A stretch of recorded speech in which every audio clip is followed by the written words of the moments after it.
What's going on, guys? We are Tottenham TV here, and it's time to get back into the swing of things with Tottenham after England lost, unfortunately, in the final of Euro 2020 on penalties to Italy, and what was a devastating defeat last night. Hopefully, Tottenham might be able to bring us some solace, but I might be dreaming, thinking about Tottenham bringing me any sort of happiness, to be honest. But Tottenham is back in a few weeks' time. Premier League is starting, so let's get back into the swing of things in terms of transfers, the rumour mill. That's what we've got to concentrate on, because the Euros gave us a lot of pleasure, but that's over now. And here we go. Let's get on with Spurs. And starting with Tottenham, according to LE10 Sport, a publication in France, Tottenham are considering a move for Lyon midfielder Houssam Aouar, who was obviously very heavily linked with Arsenal last summer. Very talented French attacking midfielder. He can play a bit of a deep line playmaker role, or can play in any position behind the striker. He's a player who's highly sought after, apparently could be available for as little as 25 million, and he's a player I've definitely highly thought of. He didn't have the best of seasons of Lyon last season. I think the transfer rumours kind of got to his head, and he kind of maybe got a bit disengaged with Lyon. He didn't have the best of seasons, culminating on not getting called up, I think, into the France squad for the Euros. I believe he just missed out, but I think he's an extremely talented player, and if he has his head screwed on right, and when he's on form, and at his age as well, he's still fairly young. So I definitely think Spurs should be considering a player of his talent if he's available for such a low fee. I'm a big fan of Houssam Aouar. I think not last season, but 2 seasons ago, I thought was absolutely brilliant, especially in the Champions League. So I think Aouar is definitely a player Spurs should be in for. So let's hope we can get that deal done. But it's only very early rumours at this stage and nothing too concrete. But let's see how that one plays out. Next story we have is according to Mike Keegan of the Daily Mail. He says Tottenham are close to agreeing a stadium rights deal, which obviously no one has really been reporting. So it's clearly gone very much under the radar.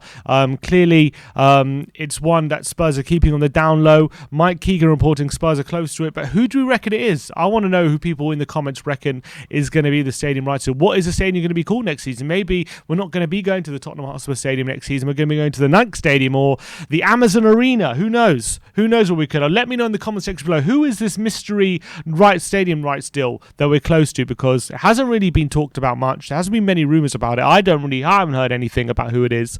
So I want to know people's opinions. I want to know people's predictions. Who could this stadium rights deal be, if indeed it is indeed true that we are close to a new stadium rights deal? I'm looking forward to some extra cash coming into Tottenham Hotspur, because we definitely need it. And although most of it will probably go into Daniel Levy's pocket, as we know, maybe it can help free up some funds this summer if we can get a stadium rights deal over the line. Next story I'm going to talk about is Giovanni Lo Celso, and he took home the Copa America on Sunday morning, 1 a.m. I actually stayed up to watch this game. Argentina played Brazil at 1 a.m. on Sunday morning, winning 1-0, a goal by Angel Di Maria, scoring the winner in the first half, and it was a very hard contested game. A lot of yellow cards, I believe 9 yellow cards during the whole game, and I believe there was something like an average 1 foul every other minute, so it was very, very aggressive, and I saw it as a game, it was a bit of a throwback game. Tackles flying in, the referee letting so much go. I enjoyed it thoroughly. But Giovanni Lo Celso winning a trophy. He's a Copa America winner with Argentina. He started the final, got booked fairly early on in the second half and taken off after an hour, which seemed to be a theme running for his Copa America. A lot of Argentina fans, a lot of Argentinian fans were very impressed with him.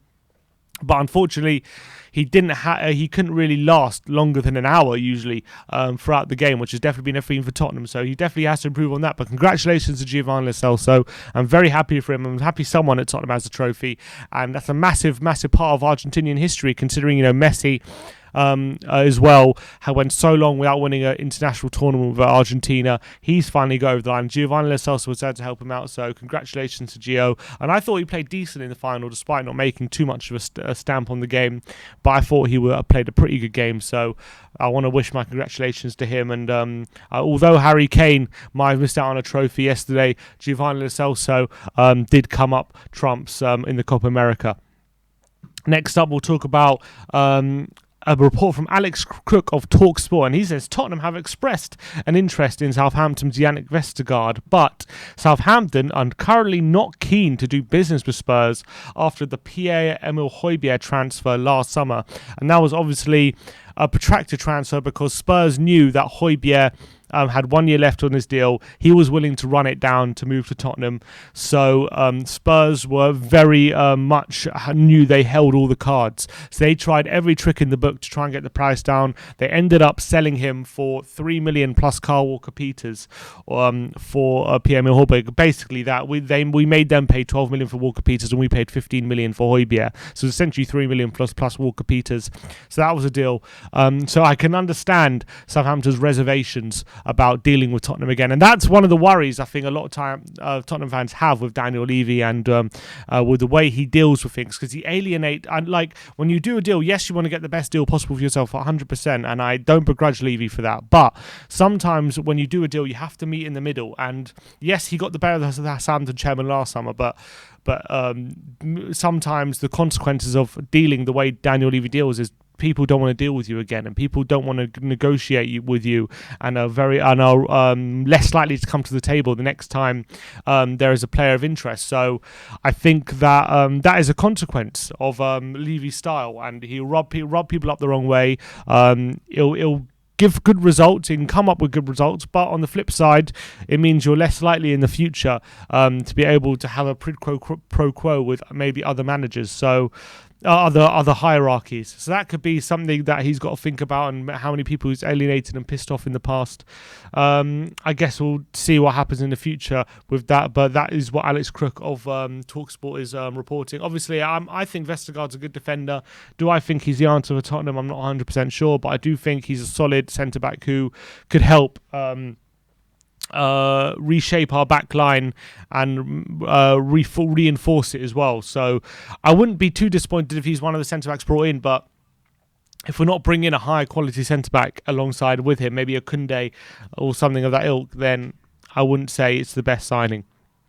Next up is Alexis Bernard, who's a journalist on Twitter, and he reports that Tottenham and Barcelona are currently interested in Renato Sanchez, currently of Lille, who won the league last season. He's had a bit of a renaissance after was a shining light for Portugal at the Euro 2016, hasn't had the best of times since then, moving to Bayern Munich and on loan at Swansea.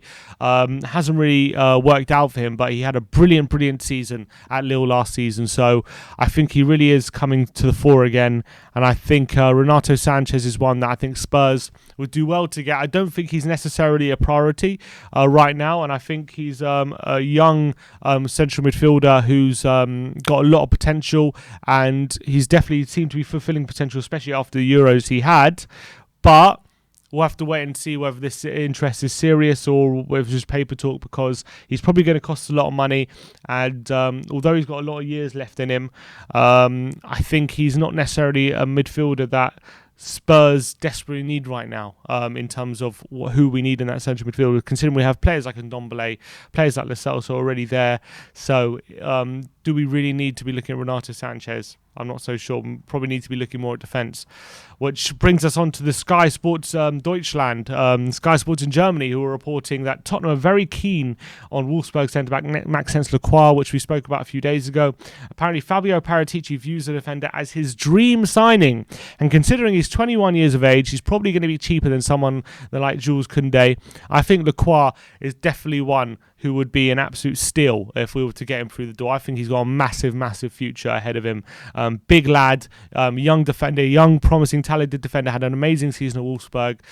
Young French defender as well.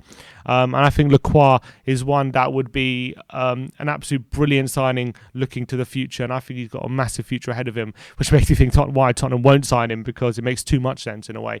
Daniel Levy doesn't like to do things that make too much sense. So we'll see how that one pans out. But Sky Sports in Germany reporting that it will be Paratici's dream signing. And I think apparently how Paratici likes to negotiate, he likes to negotiate for multiple players and then pick one which he has negotiated for. And I hope Lacroix is part of that, because if we can get him through the door, I think he's definitely one we could definitely get excited about, because he's a brilliantly talented defender. Next up is Gian Carlino, who's Italian, reports a departure for Tottenham defender Serge Aurier is getting close. He doesn't mention who the team he's going to is. He doesn't mention any fees or anything on that ilk. He just says a departure for Aurier is getting close. And considering he's got 1 year left on his contract, that doesn't surprise me. And it's no secret that Serge Aurier looks like he's going to be out the door this summer. So I want to know in the comment section below, who do you think Aurier is close to leaving to? Do you think it's true that he is close to leaving?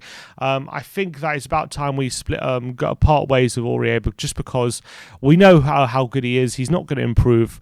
And as much as he's a talented footballer and a talented right back, I think he's always too risky on the football pitch, especially in the big games. He's always likely to give away a penalty or get sent off or something like that. So I think if we do get a half decent fee for him with 1 year left, it makes complete sense. So it doesn't surprise me that he's close to leaving, but I want to know your opinions where he's going to leave, because I haven't heard anything about who the team is. So let me know in the comment section below. And the last story we'll talk about is Matt Doherty, and he's been talking to the Tottenham Hotspur social media team, and obviously on the appointment of Nuno, it's no secret that he had a great time under Nuno at Wolves, and let's see what he's had to say about his own performance and what he's thinking about going to next season. He said on his performance last season, he said, "I underperformed. I realised that I'm trying to get back into pre-season, get my form and get my fitness and confidence going and be ready for the first game of the season."